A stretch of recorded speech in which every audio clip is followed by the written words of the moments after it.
క్రయధనముకై రుధిరము కార్చితివి, ఫలవంతములైన తోటగా మార్చితివి.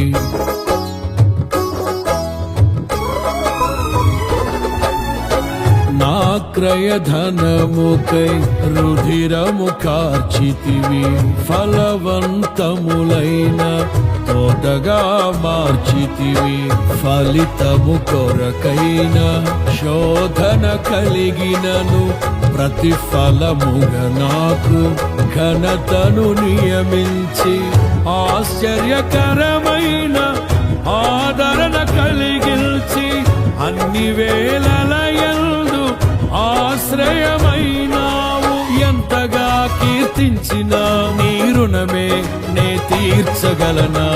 ఇదే కదా నీలో పరవశం.